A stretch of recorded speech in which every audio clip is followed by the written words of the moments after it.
Hvala što ste opet s nama u našem serijalu Do vize bez siže gdje odgovaramo na vaša pitanja.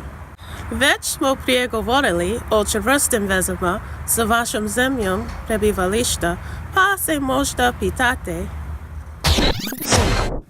što se smatra čvrstim vezama sa zemljom prebivališta.